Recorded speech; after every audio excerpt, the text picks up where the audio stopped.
Hi everyone, this is Mr. No. In this video, I will show you a Google DeepMind project. It's called Project Mariner.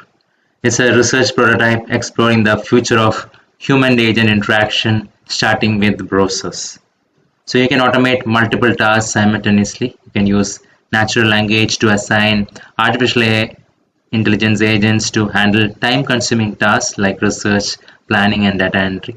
They can tackle tasks simultaneously in your browsers running on virtual machines. So you can shop, you can get a job, and do all those automation things which would need your time and effort manually. Okay, so it has multimodal reasoning built in. Project Mariner observes what's displayed in the browser. It then reasons to interpret your goals, makes a plan, and takes the action. It observes, plans, and acts. You can teach and repeat. That is, once agents have learned how to do a task, they can try to replicate the same workflow in the future with minimal input, freeing up even more of your time. You can see it in action in finding personalized jobs, hiring a tasker to build furniture, ordering missing ingredients for a recipe that you're cooking. It can do all those things. So I will show you some things that it can do.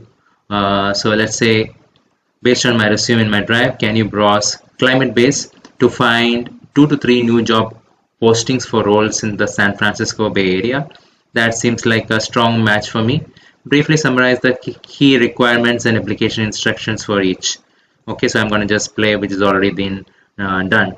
So I'm about to access your Google Drive to find your resume. So I'm asking it to go to my Google Drive and found out my resume, and from my resume you go to this climate based website and look for opportunities that is relevant for me and then apply for it. So that's what it's doing. It's going to climatebase.org, looking for the various roles that is relevant to me, and it's scrolling down, finding out appropriate jobs. Then it will start applying for the job based on the information that I provided in my resume. So you can see everything in action. So Project Mariner is working there, and it's looking for various job opportunities, and it is applying for the job also. So you can see here what all things it is doing. Okay, so now it has summarized various things there. These roles align with your full task and experience. So if I want, I could have given it apply also, but I have just summarized and got the jobs that I'm looking for. See, these are the ones, so that task is complete. Right, so now if you go back here, I can hire a tasker. In Tasker, I can go ahead and hire someone to assemble a furniture. Check my email for my recently delivered closet, then find a tasker on TaskRabbit to assemble it. So it's checking the email, that is Gmail, to find out a recently delivered closet. So it's asking whether I can go and check your inbox. Yeah, so now you see it goes to TaskRabbits and then search for someone who can assemble that furniture for you. So I need to enter your street address to find a tasker on TaskRabbit. I will use the address. That is okay. Yes, then I say that's fine to use that address. Okay, so now it's looking for various people on TaskRabbit that can assemble that particular furniture. Okay, then it tells, okay, these are the people that is available. Then it's asking to confirm a time slot to arrange a person to fix that furniture, in the sense assemble that furniture for you.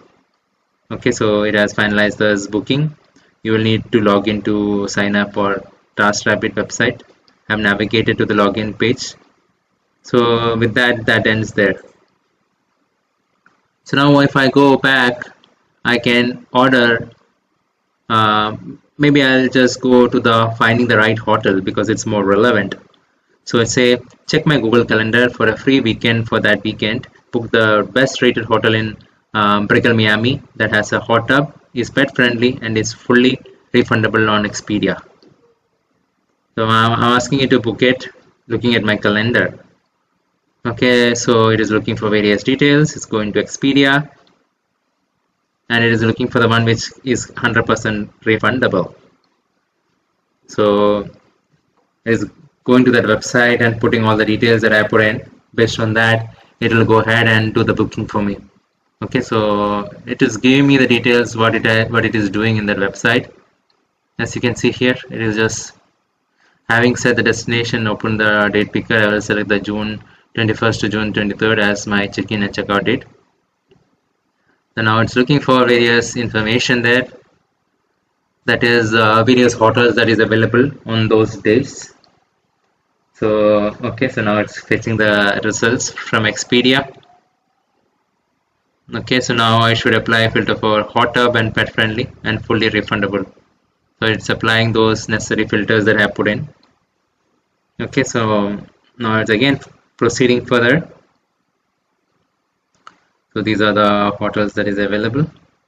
We're scrolling down to reveal more pet filter categories and hot tub friendly and fully refundable filters.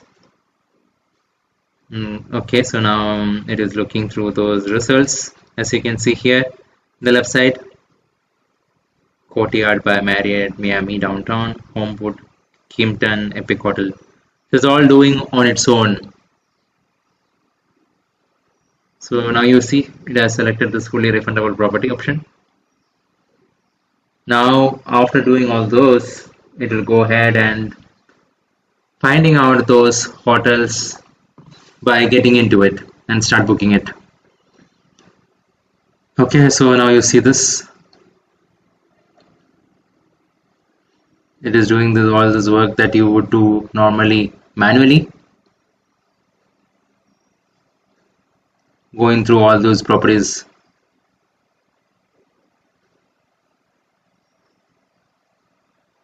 Okay, so now it is applying that hot tub filter. So what I will do is I'll just go one step further. Okay, now if you see here, it has identified the top hotel in Brickell, Miami for the weekend that is pet friendly, has a hot tub and offers a refundable. Then it has gone is East Miami. So this is the hotel. That is the task that you are assigned to it. So in this way, it is useful for a variety of tasks.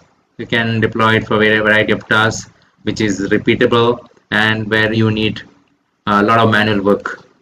So I hope this information is useful. Thank you very much. Subscribe now and press the bell icon. Never miss an update.